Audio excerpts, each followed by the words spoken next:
পরিবার ছিল বেশ বড়, কিন্তু উপার্জন ছিল খুব সামান্য। তা সত্ত্বেও সে কখনো আল্লাহর প্রতি আস্থা হারায়নি।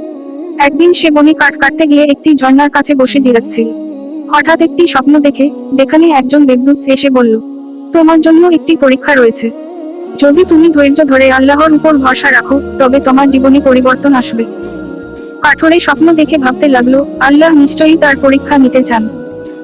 এরপর থেকে সে আরো বেশি ধৈর্যশীল হয়ে কাজ করতে লাগলো। একদিন ঝড় বৃষ্টির কারণে কাঠুরে কাজে বের হতে পারেনি। তার ঘরে কোনো খাবারও ছিল না। পরিবার খুব কষ্টে দিন কাটাচ্ছে। কাঠুরে তখন আল্লাহর কাছে দোয়া করল, হে আল্লাহ, তুমি আমাদের রিজিকের ব্যবস্থা কর। আমি তোমার রহমতের অপেক্ষায় আছি। সেই রাতে আশ্চর্যজনকভাবে গ্রামের ধনী ব্যক্তি তার বাড়িতে এসে একটি থলে রেখে গেল। থলেতে ছিল কিছু টাকা ও খাবার।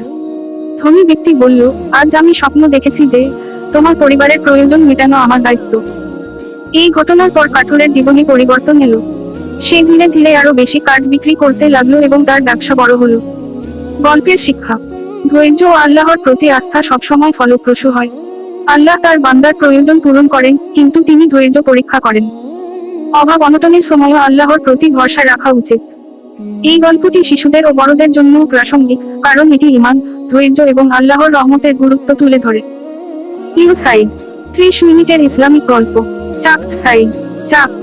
নিচে একটি 30 মিনিটের জন্য উপযুক্ত দীর্ঘ ইসলামী গল্প দেওয়া হলো। এটি ধীরে ধীরে উত্তেজনা সৃষ্টি করে এবং শেষ পর্যন্ত একটি মূল্যবান শিক্ষা দেয়। হযরত ইব্রাহিম ও আল্লাহর প্রতি পরিপূর্ণ বিশ্বাস। হযরত ইব্রাহিম এর জীবনের ঘটনা আমাদের জন্য ঈমান, ধৈর্য ও আত্মত্যাগের অনন্য দৃষ্টান্ত।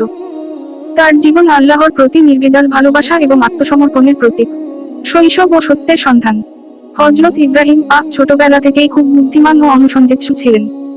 তিনি দেখতেন তার চারপাশের লোকেরা মূর্তিকে উপাসনা করে। কিন্তু ইব্রাহিম বুঝতে পারতেন, এসব মূর্তি কিছুই করতে পারে না। একদিন তিনি তার পিতাকে বললেন, আপনারা কেন এমন কিছু উপাসনা করেন, যা নিজের অপকার কিছুই করতে পারে না?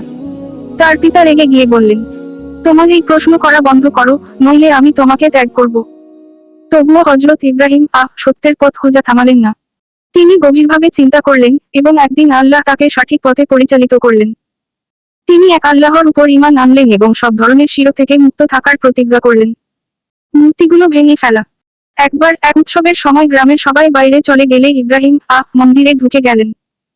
সেখানে থাকা সব মূর্তিকে ভেঙে ফেললেন এবং বড় মূর্তির গলায় তার কুঠার ঝুলিয়ে রাখলেন।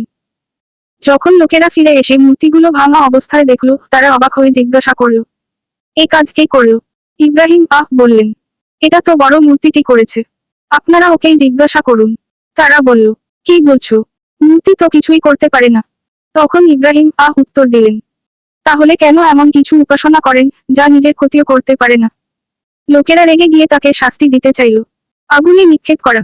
তারা হযরত ইব্রাহিম কে বড় আগুনে নিক্ষেপ করার পরিকল্পনা করল।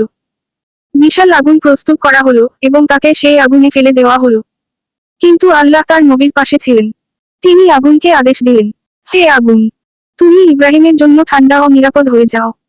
অলৌকিকভাবে ইব্রাহিম আগুন থেকে সম্পূর্ণ অক্ষত অবস্থায় বেরিয়ে এলেন।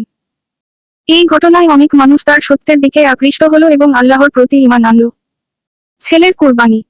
ইব্রাহিম এর জীবনের আরেকটি বড় পরীক্ষা ছিল, যখন আল্লাহ তাকে তার প্রিয় পুত্র ইসমাইল কে কুরবানি করার নির্দেশ দেন। এটি ছিল তাদের ঈমানের চূড়ান্ত পরীক্ষা।